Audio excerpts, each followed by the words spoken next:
Bom dia a todos. Bom dia, professor Cacá Malaquias. Bom dia, professor Eduardo Ostergreen. Bom dia, Matheus. Bom dia, Fernanda. Bom dia, Arthur. Sejam muito bem-vindos. Bom dia, Júlio. Primeiramente, quero agradecer aqui a presença de todos. E a gente está começando mais um ciclo de oficinas de ritmos brasileiros. Nós fizemos esse ciclo em julho, o professor Cacá Malaquias esteve presente também, e agora nós estamos encerrando esse ano, essa temporada de 2022, com essa oficina, passando hoje aqui pela Unicamp, depois à tarde nós vamos para o Casarão, aqui em Barão Geraldo, na quarta-feira a gente vai amanhã para Arthur Nogueira, e quinta-feira para Nova Odessa, com a Banda Sinfônica de Nova Odessa, e sexta-feira a gente encerra os trabalhos fazendo um resumo de tudo isso, documentando todas as informações, registrando as informações e gravando também com o professor Cacá Malaquias esses temas de ritmos brasileiros. Esse evento é um trabalho meu no curso de doutorado aqui da Unicamp, que tem como orientador o professor Dr. Eduardo Ostergreen, a quem eu agradeço mais uma vez a confiança e todo o apoio ao meu trabalho. Também, esse semestre, nós tivemos o apoio da Unicamp Big Band, que tem a supervisão do professor Tiné. Então, nós faremos hoje também uma apresentação aqui comentada com a Unicamp Big Band. Então, quero agradecer também ao professor Tiné por essa oportunidade e pela confiança. Então, eu vou iniciar falando um pouco do meu trabalho de doutorado, que é um projeto de pesquisa na linha de estudos instrumentais e performance musical. Obrigado. Então, o título do meu trabalho: Variações de Baião e Maracatu, a investigação do processo criativo na prática interpretativa musical. Eu tenho também a orientação do professor Dr. Manuel Faleiros e a orientação, como disse, do professor Eduardo Ostergreen. Então, só para a gente ter uma ideia do que nós iremos tratar aqui, a primeira parte eu vou falar da pesquisa acadêmica em si, e logo em seguida eu convido o professor Carlos Antônio Malaquias para fazer também uma parte falando sobre a interpretação dos sopros, na minha composição, nessa peça que é o objeto da minha pesquisa.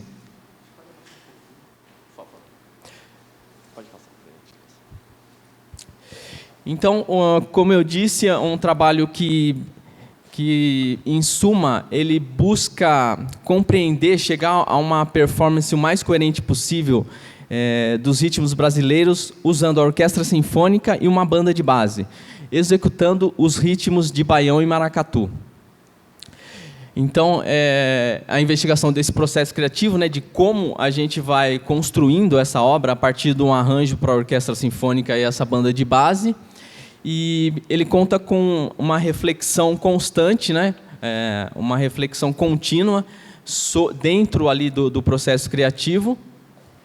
E também registro de todas as atividades, registro de todos os ensaios, de todas as palestras, como agora, para depois, com todas essas informações, a gente discutir isso, avaliar, e com também fundamentações bibliográficas, chegar a um número de estratégias possíveis para que a gente chegue a uma performance coerente entre uma orquestra sinfônica e a banda de base nos ritmos de baião e maracatu. Pode passar. Então, esse trabalho, ele começou, eu diria que ele teve início quando eu fui estudar música erudita, saxofone erudito, no Conservatório de Tatuí. Então, me deparei com os concertos do Radamés para saxofone e orquestra, o concertino do Radamés, alguns solos do Villa-Lobos, para saxofone e orquestra também. À medida que eu fui conhecendo o repertório brasileiro de saxofone na orquestra, alguma coisa que eu havia aprendido já nesse curso, me trouxe algumas inquietações. Por exemplo, a questão da sonoridade do saxofone, né, dentro do repertório da música brasileira, será que essa sonoridade é a mesma que a gente traz ali da formação do saxofone erudito na música europeia? Talvez a gente teria que ter uma outra visão, ou talvez uma outra forma de execução. A questão também da divisão rítmica, né, na interpretação desses concertos. Por exemplo, o Radamés tem um movimento que ele coloca ali bastante células rítmicas, que eu sentia que entre a orquestra sinfônica e o solista poderia haver uma melhor simbiose, eu diria, talvez um melhor ajuste, né, entre o solista e a orquestra sinfônica tocando os ritmos brasileiros. A questão da escrita musical também, será que a gente poderia trazer uma outra maneira de compreender isso, ou de alguma outra anotação que contribuísse para essa boa performance, né? E aí seria o meu trabalho é bem isso, né? Quais seriam as estratégias que eu teria para que o músico, para que o intérprete, que quando ele sentar ali na cadeira, na estante, ele entenda de maneira geral como executar essa peça, falando em questões de ritmos brasileiros, né? No meu caso, o baião e maracatu. Bom, falando um pouco do referencial teórico, eu uso a questão da autoetnografia, que ela abarca a questão da minha vivência, da minha experiência cultural, não deixando de lado também as fundamentações bibliográficas, as questões dos cânones acadêmicos, também junto a essa questão autoetnográfica. Pode passar. Eu uso também um referencial teórico da investigação artística de um historiador e estudioso que se chama Lopes Cano, e ele tem um vasto trabalho sobre a questão de como você faz uma investigação artística.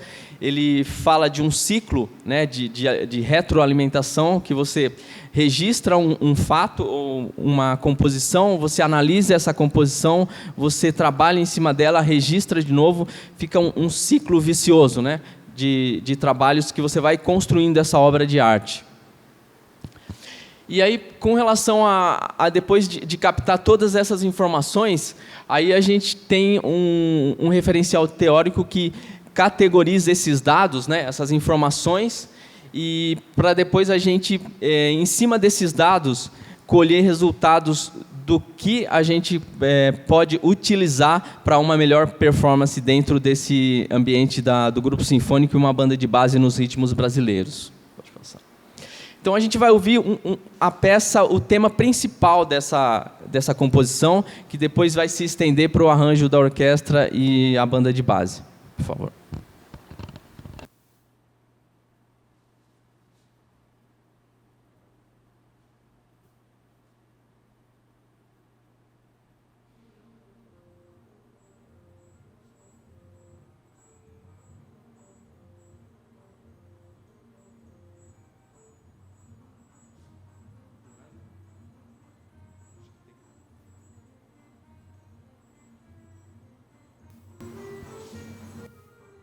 Para a gente ouvir, né?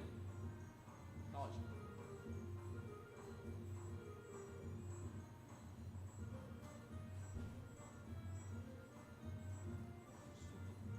Subir um pouquinho o áudio da mesa, um pouquinho só.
Bom, então, esse é o tema principal, né, dessa composição, que foi escrito um arranjo para a orquestra sinfônica em cima desse tema principal. Pode passar, por gentileza, obrigado. E aí que vem esse link do professor Cacá Malaquias. Eu conheci o professor Cacá Malaquias em 2001, ou 2000, acho que ano de 2000. Eu lembro que tinha registrado aqui em algum momento. Pode voltar, obrigado. No Festival de Inverno de Campos do Jordão, quando a Banda Mantiqueira foi fazer uma apresentação na Praça do Capivari. E nessa apresentação eu lembro que eles tocaram um tema do compositor Ginga, que é o Baião de Lacan, e eles fizeram uma performance antes do arranjo, né, uma introdução com o professor Nailor Azevedo e o professor Cacá Malaquias. Eles fizeram uma interação ali, o professor Proveta improvisando e o Cacá fazendo uma dança, né, uma espécie de uma dança antes de começar o arranjo. E isso me despertou a questão da curiosidade ainda mais sobre os ritmos brasileiros, sobre a questão do baião, né, e a partir de então que eu comecei a me debruçar com mais afinco sobre a questão desses ritmos brasileiros, né? Isso. Aí eu escrevi esse arranjo para a orquestra sinfônica, que é o objeto da minha pesquisa, em várias partes, né? Contando com um solo de zabumba no início, depois a exposição do tema. No meio eu coloquei um lamento sertanejo, um trecho em que a orquestra sinfônica tem ela aparece bastante a questão das cordas, né? E depois eu coloquei uma improvisação, essa ponte que eu chamo de citações de temas emblemáticos da música brasileira, né?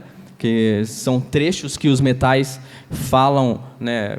Tocam pequenas citações da música brasileira. Depois um solo improvisado de percussão, improvisação de flautim, a reexposição do tema, só que de maneira invertida, o maracatu primeiro e depois o baião, e um final que eu chamo de efervescente. Pode passar, por favor, Matheus.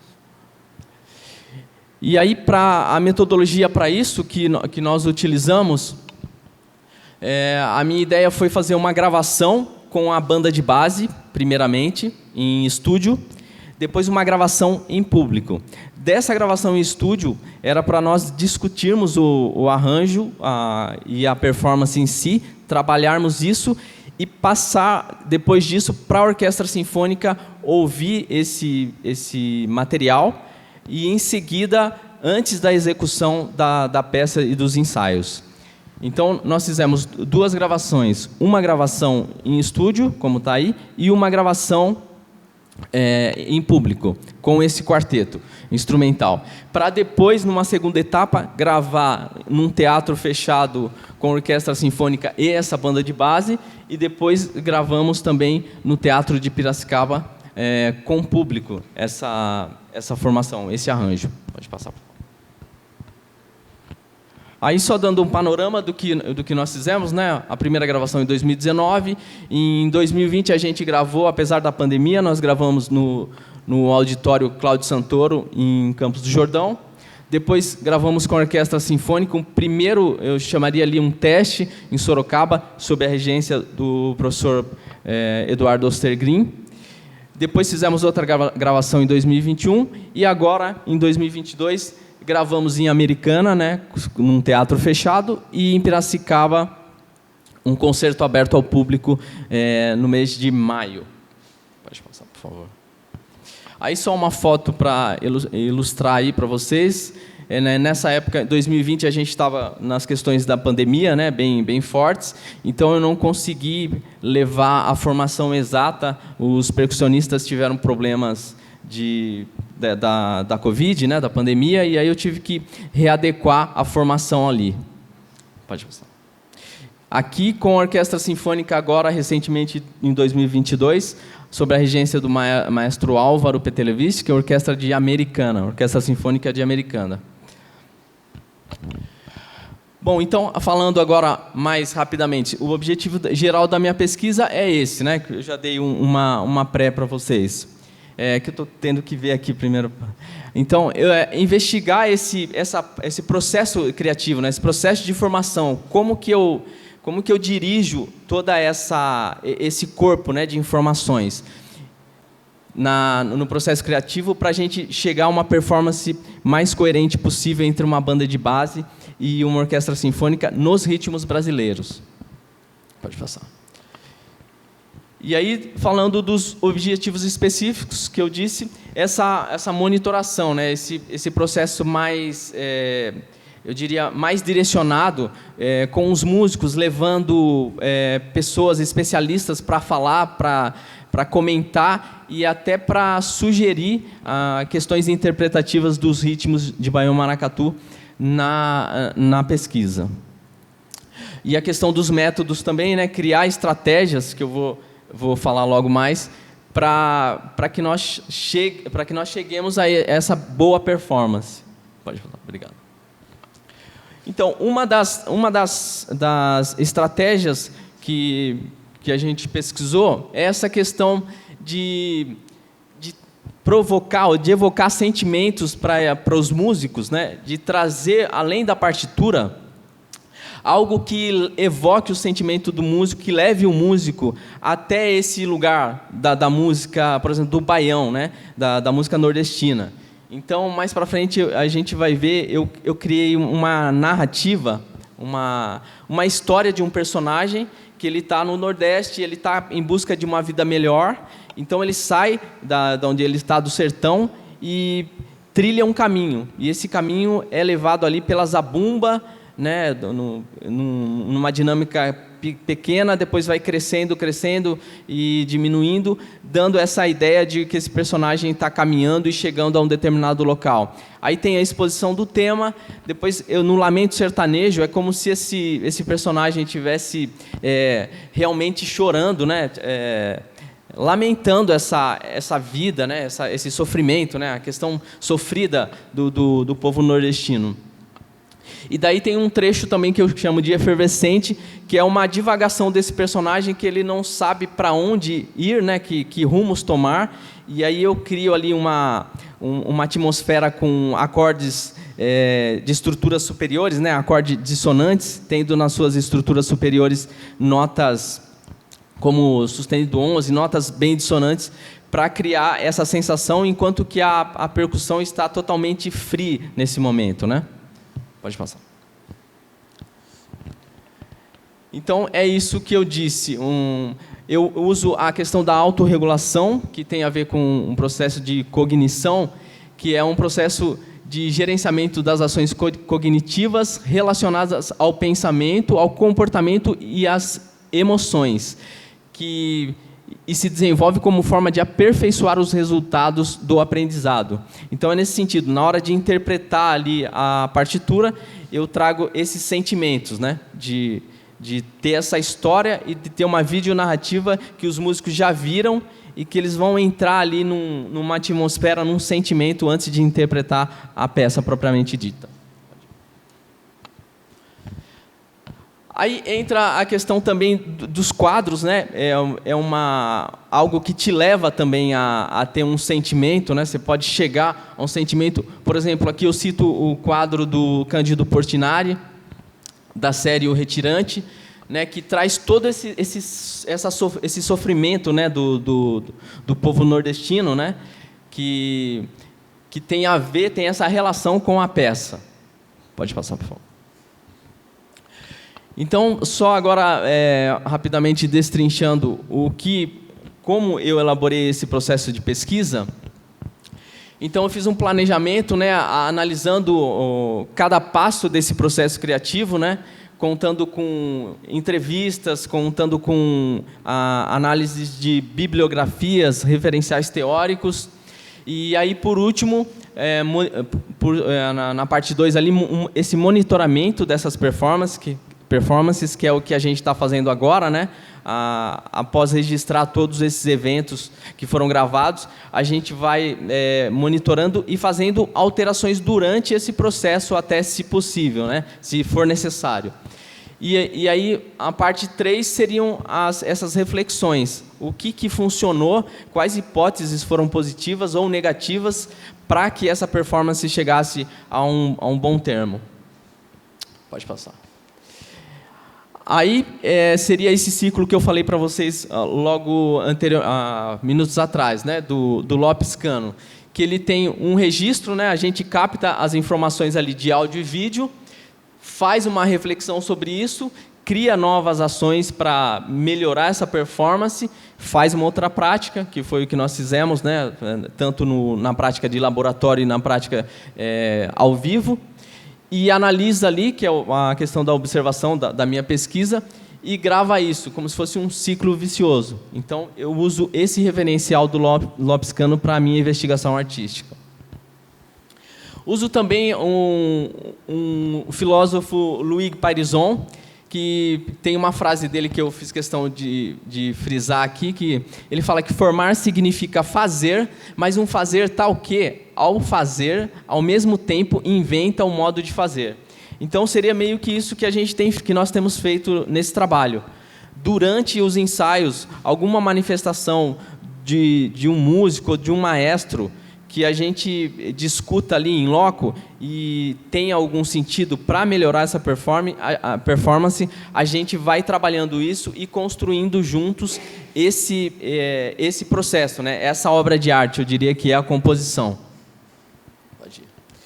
Uma outra frase também que eu peço perdão, ela está longa, mas eu acho que vale a pena a gente dar uma olhadinha, que o Louis Parizon, quando ele fala do intérprete, né, das questões interpretativas, ele faz um link como se fosse um camponês. Ele fala ali, a relação que liga o camponês ao seu pedaço de terra é certamente um intuito de utilização, e é, sem dúvida, um prazer o que o caçador e o alpinista esperam obter ao fim de seus esforços. Mas isso só acontece, né, ele fala que não chegaria a bom termo sem uma interpretação apaixonada e fiel. Então, é isso, ao se deparar com essa obra de arte, a intenção que eu tenho nessa pesquisa é que o intérprete ele mergulhe nessa obra, né? Mas como que eu levo ele a isso? Através de todas essas estratégias que eu coloquei. Por exemplo, essa videonarrativa, os quadros, essa história, né? Falando também desse personagem nordestino. Pode passar. E aí, uma outra parte da pesquisa é consultar os especialistas, né, que trabalham com a música popular. Por exemplo, aqui o Nicolas Krasik, um violinista que está aqui no Brasil, mas é um violinista francês, que tem muito contato com a música erudita, mas agora está mais voltado para a música popular. E como que ele pensa isso, né? Ele fala, eu não adaptei o violino à música popular, não adapto eu à música popular. E como que é tocar o violino, né, na questão da música brasileira? É ele ser mais brasileiro pensando, vivendo, é um estado de espírito, uma forma mais brincante. Então, essa é uma das outras estratégias que eu trago, que é consultar os especialistas para a gente chegar a essa boa performance. Nós entrevistamos também, durante a pandemia, o professor Guegué Medeiros, que é um professor de percussão também, que é da Paraíba, mas está morando aqui em São Paulo e tem bastante experiência com o Quinteto da Paraíba. Ele gravou alguns trabalhos com o Quinteto, então achei interessante trazer a visão dele como músico percussionista dentro da Orquestra Sinfônica, né? O professor Esdras Rodrigues também, que é o professor aqui da Unicamp, que trabalha bastante com a rabeca, né?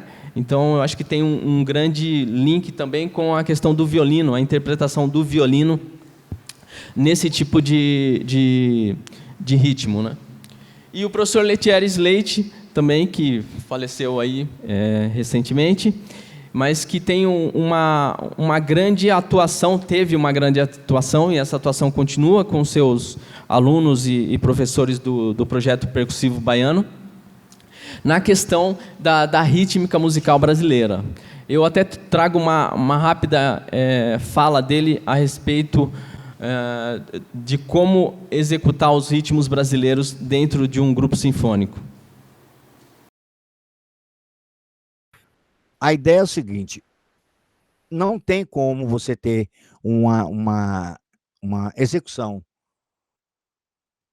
mais compatível com a realidade da música, segundo a minha experiência em orquestra de vários países, sem você interferir diretamente na forma e no pensamento dos músicos em relação à escrita.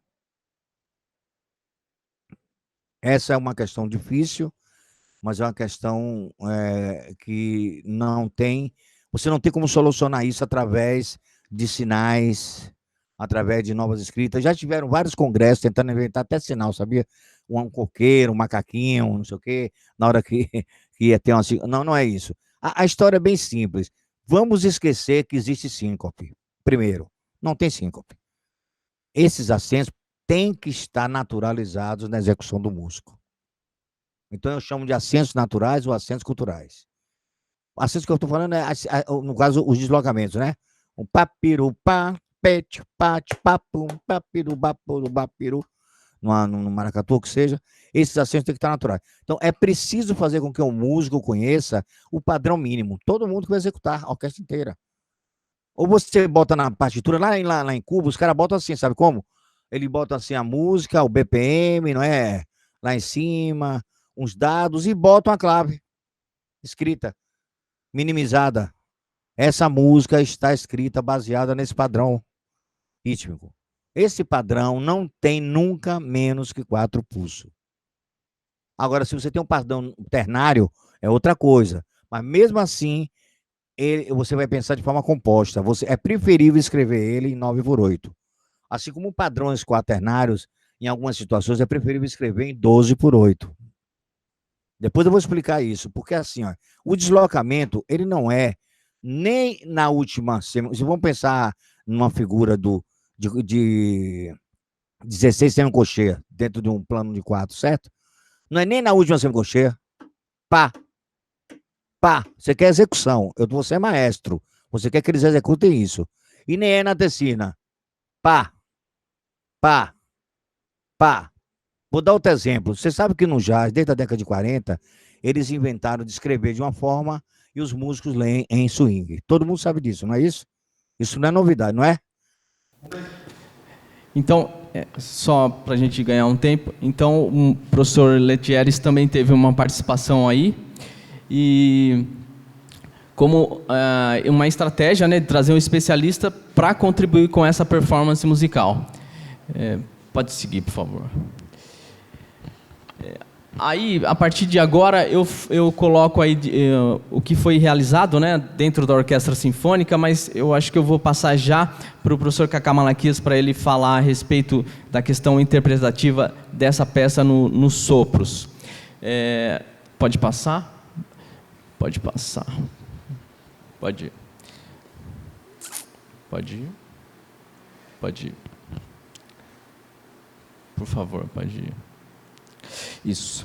Então, eu queria aproveitar e já apresentar para vocês, né, agradecer ao professor Cacá Malaquias por ter topado mais uma vez estar aqui dando essa valiosa contribuição para esse trabalho. A gente vai estar hoje aqui na Unicamp, amanhã em Arthur Nogueira, quinta-feira em Nova Odessa, como eu disse, e encerramos na sexta-feira.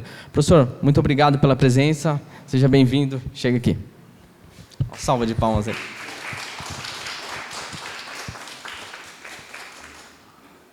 Valeu, Cacá. Obrigado. Bem-vindo. Ok, bom dia. Bom dia, professor Jeremias. Já quero aqui agradecer mais uma vez o convite. Bom dia, professor doutor Eduardo e mais pessoas aqui presentes.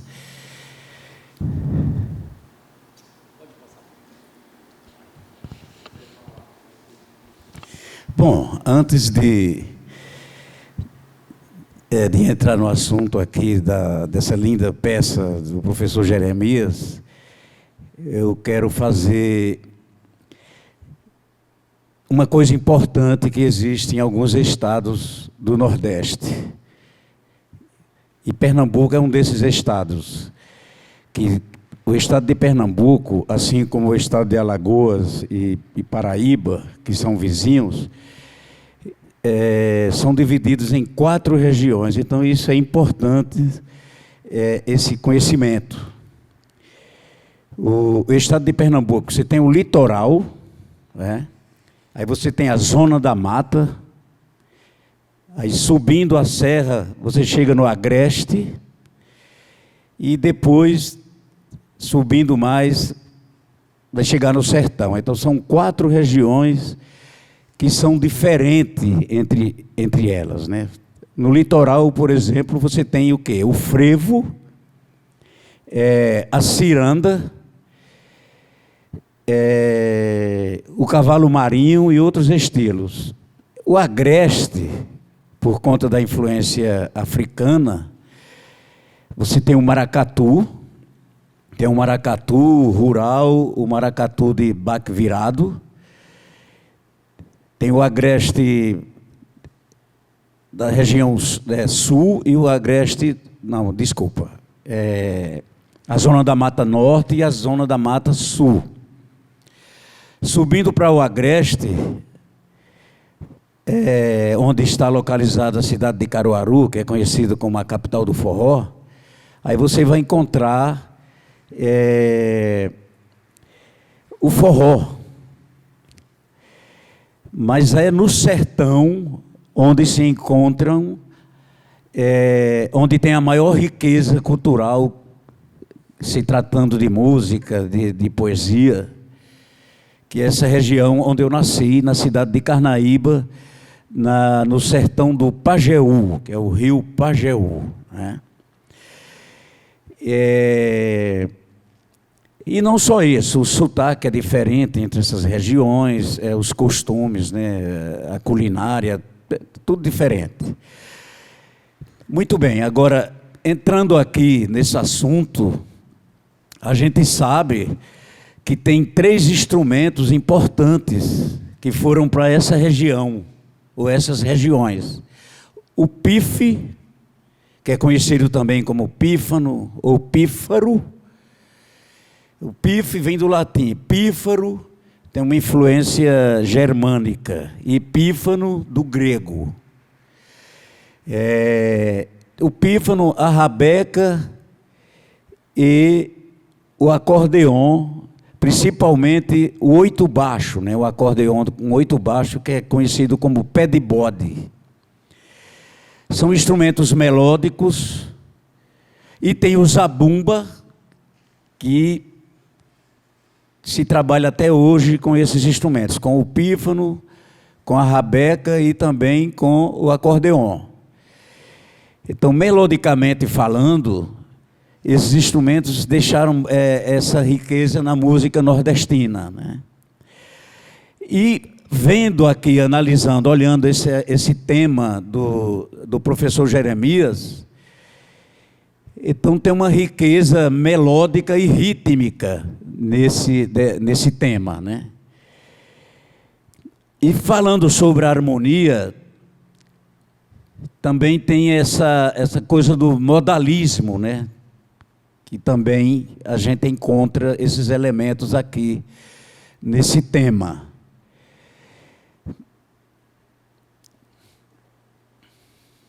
Quando a gente pega a melodia,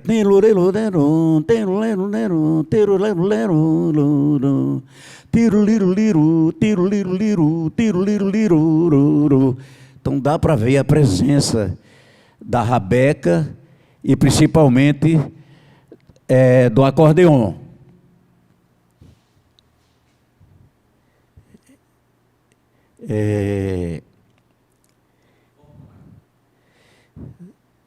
Pode soltar um pouco o tema?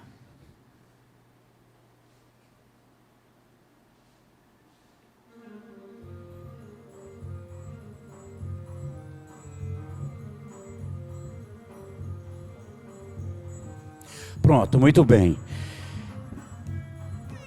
Ok? Não precisa, dentro do que o professor Letieres falou, não é preciso colocar acento aí. Porque se colocar um acento vai ficar pesado. Por exemplo, tiro liru liru, tiro liru liru, tiro liru liru. Se colocar um acento, o músico ou o intérprete que não que não tem esse conhecimento, né, desses instrumentos da música nordestina, ele vai exagerar um pouco na interpretação, e daí vai fugir, né? Se colocar esse acento, por exemplo, aqui, no começo do tema, esse acento aqui, se colocar no tema, solta o início, por favor. Tiro, liru, liru, tiro. Por gentileza, o início.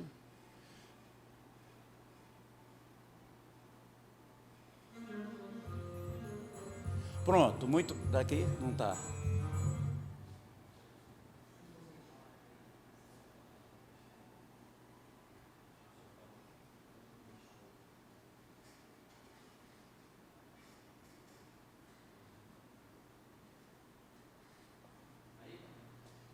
Não, é o tema principal. Tiro, liru, liru, tiro, liru, liru. Aqui, né? Isso. Ok. Onde que seria colocado esse acento? Aqui.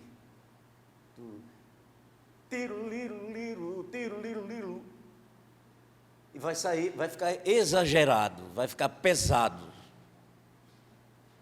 Então, para quem conhece, né, esses instrumentos que eu acabei de falar, rabeca, sanfona principalmente, vai ver que eles tocam muito leve.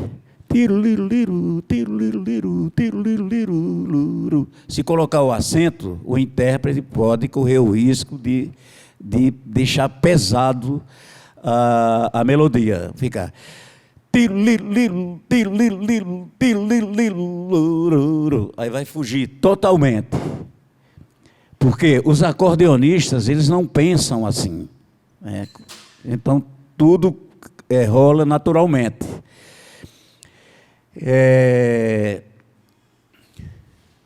Essa acentuação aqui, por exemplo, é uma outra coisa que eu acho assim muito complicado de se fazer.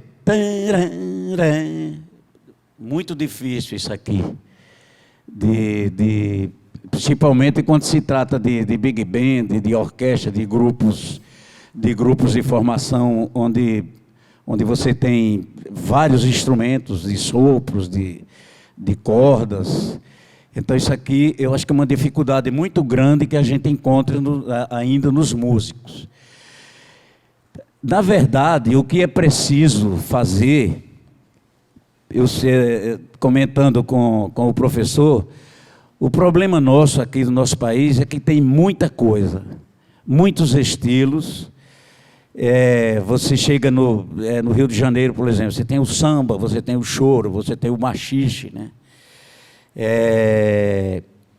Quando chega no Nordeste, você tem o frevo, você tem o baião, você tem o maracatu, você tem o caboclinho, você tem o cavalo marinho, você tem o xota. Então é muita coisa para a gente interpretar e tocar. Então o correto para o músico, para ele entender, é tocar um instrumento de percussão. Pode ser o pandeiro, né? O pandeiro é um instrumento que você pode levar para onde você quiser, é um instrumento pequeno, mas o correto é uma bateria, que tenha o bumbo, a caixa e o prato. Por que eu estou dizendo isso? Porque cada instrumento desse aí, ele tem um papel. Quando a gente pensa na banda de pífanos, né? Então você tem ali o prato, que é o chimbal da bateria, você tem o bumbo, que é o zabumba, e o tarol, a caixa, que faz, e cada um fazendo o seu papel, né? O prato, por exemplo, ele faz aquele contratempo, né? A caixa, não é preciso colocar, ou seja, não é preciso colocar acento, porque é natural.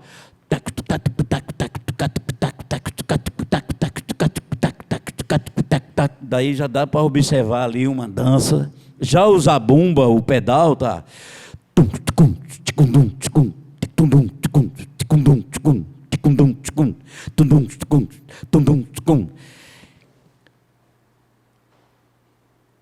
O pedal do baião, ele está aqui, ó. tum, tum. Essa célula aqui é complicada. Tum, tum, tum, tum, tum, tum, tum, tum. Quando eu vou escrever, eu prefiro colocar semicolcheia, pausa de colcheia e semicolcheia, porque aí ajuda, né? Ajuda bastante. Isso aqui também é complicado de interpretar, principalmente nos instrumentos de sopros, né? Então essa frase aqui, ela é bem característica da rabeca e do pífano.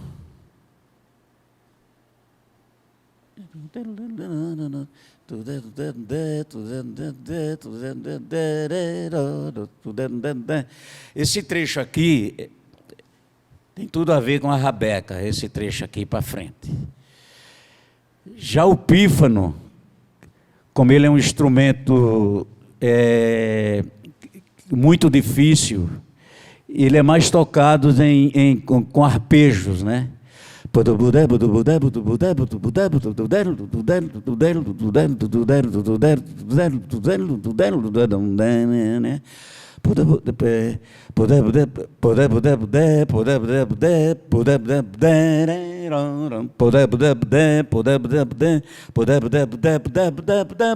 Isso aqui é complicadíssimo, isso aqui é muito complicado. Agora, de todos esses ritmos, o ritmo mais complicado é o maracatu, porque ele é em 4, o baião, esses outros estilos é em 2, né, 2x4. Mas o maracatu em 4x4, ele é complicado principalmente quando vem tum, tum, tum, tum, tum, tum, tum, tum, tum. A tendência é correr, né? Mas assim, o bom para todos os músicos que queira tocar a música nordestina,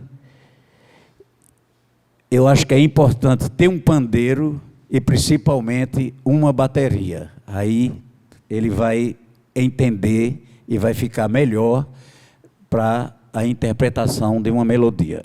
Ok? Quero agradecer, obrigado, Cacá. A gente está quase... Pode aplaudir, vamos aplaudir.